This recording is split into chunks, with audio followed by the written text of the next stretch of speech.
The Christian community faces a massive problem, and that is the egalitarianism and the liberalism. Men aren't men, women aren't women, they're the same. And as all Christians know, real Christians know, that have actually studied the topic, that's not true.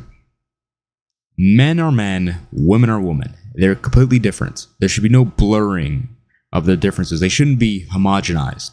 Yet, when you look at how Christian men dress and Christian women dress, you see this blurring, because what do most of them wear? In the Christian communities I'm in, or I have been in, this is how it is. Sneakers, jeans, t-shirts. That's the default outfit for both of them. They aren't distinct. They both look the same. You could switch the outfits around and nothing would change. That's a problem. The Bible is very clear. We should represent ourselves as men and women, distinctly, not homogeneously. And this goes to the bigger issue of blurring the gender lines, destroying the family, all this other stuff that comes with egalitarianism and liberalism. But we're not going to get into all the magnum opus issue. I feel like that's a topic for another video. But as far as this video goes, we're going to go over how Christian men should dress. And there's one standard, I believe, that covers most of the bases.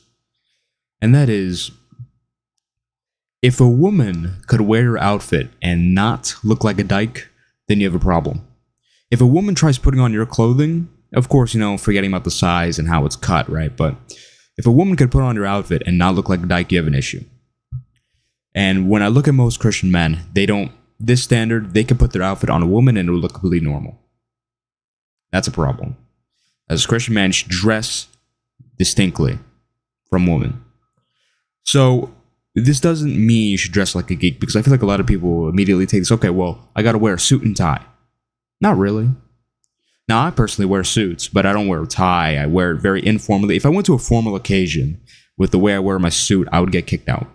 Or maybe they'll let me in because I look so cool, but if a normal person wore the outfit I wear, wore a suit the way I wear it, then they would get kicked out of a formal occasion. So don't dress like a geek, because this is more than just dressing distinctly. It's also about respect, because you should be a respectable man as a Christian. This goes to bridge theology, where I say, the Bible gives us tasks and duties. We're supposed to provide, protect, and be respectable men. Part of that is presenting yourself as such.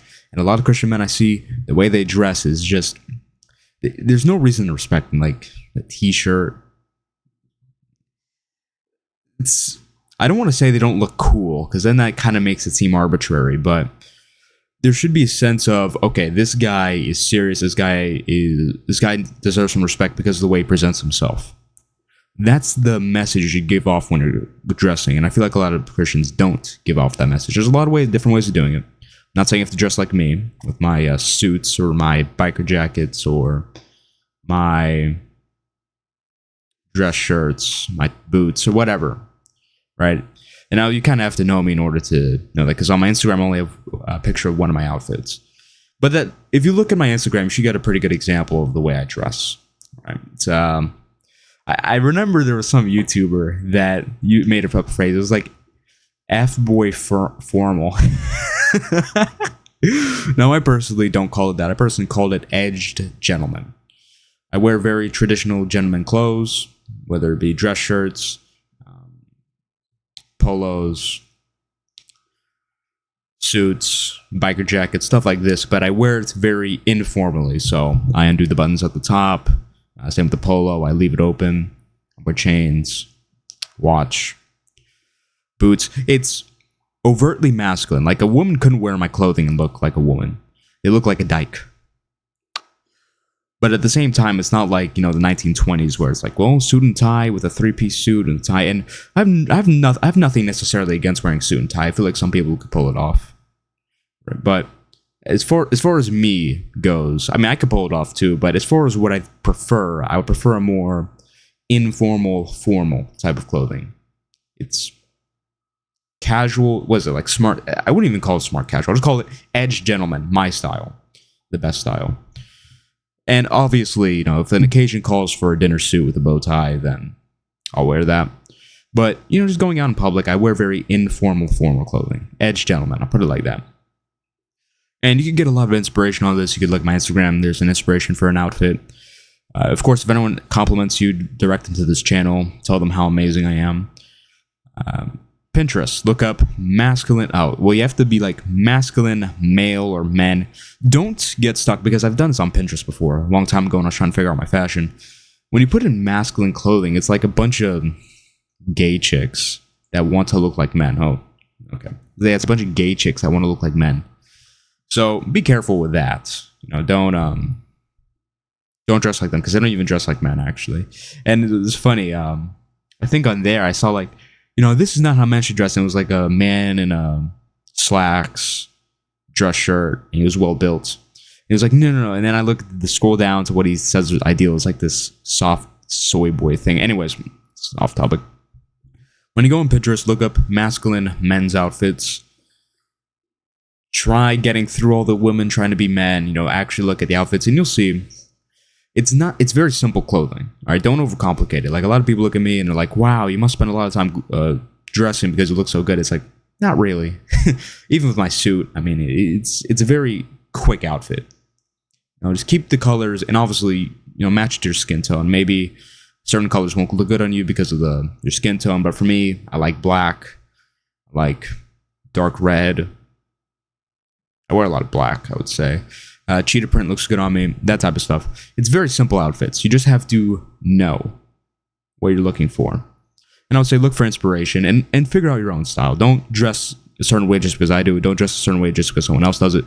Find your own style, but always keep that standard in mind. If a woman could wear what I'm wearing right now and not look like a dyke, then there's a problem. Now, in terms of benefits, we already kind of went over it. Respect. You're going to get respected if you actually present yourself properly. Because the truth is, if you dress like a little boy, like a little geek, then no one's going to respect you. Or even if you dress like a geek that looks like he's trying too hard, no one's going to respect you either. When people look at me, they respect me. You have to be the same way. And part of that is the way you dress. Because I'll tell you right now, I may look so amazing and cool, but if I was wearing a little shirt with like Rugrats on it, and it was like a little kid would wear, like all these special colors, he's wearing little shorts with like some $40 Ross shoes, people would still respect me. But if the average person wore that, there's no way they can get respected. Meanwhile, if the average person wore something like I would wear, they would get respected. See the difference? Now, I also believe this plays into attraction, because this is a theory, but I think it's a very founded theory. I think the theory makes sense. Basically, if you want a very feminine woman, opposites attract. So you should dress very masculine. To me, that makes sense. Opposites attract. If you want a really feminine woman, then feminine women are probably more attracted to, or should be, I think they are. I mean, this just makes sense. Are attracted to masculine men. Okay, well, you should dress masculine. Doesn't that logically follow? To me, that makes complete sense. So, if you object to that and think that's wrong, feel free to let me know in the comments. But to me, that seems ironclad. That seems as ironclad as E equals MC squared. 2 plus 2 equals 4. That's basically a law of the universe to me. Now, this is all part of a bigger movement. And I talked a bit about this earlier with egalitarianism and liberalism, how terrible it is for Christian society and society in general, because this is where all the crap comes from. This is where abortion comes from. This is where, feminism comes from. All this crap. It comes from egalitarianism and liberalism. It completely is destroying society. Communist manifesto, divide and conquer. That's what it is. So we're operating this bigger movement here where it's build back Christian men. And I feel like men always lead every great uprising, Never women. Because women are helpers, as the Bible says. So I'm not going to come here and say, women have to change this, women have to change that, women have to do this, do that. Because I feel like that's a man's job. I believe women follow men. So if men go in uprise, I believe women will go in the uprise as well. Even if men go down, women go down. And that's what we're seeing today. Men have gone down, so women have gone down. It's not women's fault. Okay, everything you see, all the thoughterry you see are effects from a cause, and that cause comes from bad men. And part of being a good man is actually distinctly being a man, as the Bible says. So if you really want to be a part of this movement where it's like, well, I'm a Christian man, I want to be a part of this movement where we're building back Christian men, we're going to take back our place in society, we're not going to be mocked all the time anymore. People are actually going to respect us. And of course, the Bible does say we'll be mocked for our beliefs, but it doesn't mean a lot of this isn't self-imposed. We're actually going to be good disciples and convert people. Part of that is actually presenting yourself as a man and actually being a good representation of Christian men. Because, it goes beyond blurring the gender lines. It also goes to respect. If you're going to people and trying to preach the gospel, if you look like some geek that they don't respect, then they're not going to really care. You're like, well, why should I be a Christian? Every Christian I see looks like a geek, so why should I become a Christian? Logically fallacious reasoning, true, but that's how people reason. Meanwhile, if they go around and see all the Christian men, like, wow, all these people, they're respectable, they dress well, they take care of themselves, they're in good shape, this, that, and the third, then they'll be far more likely to be open to the idea of Christianity. That's just how people think, whether you like it or not. So I do think this is actually part of being a good disciple, being respectable and doing all these other things. It's a duty to present yourself well as a Christian man in order to dress a certain way. So with all that being said, build back Christian men. I'll see you in the next upload.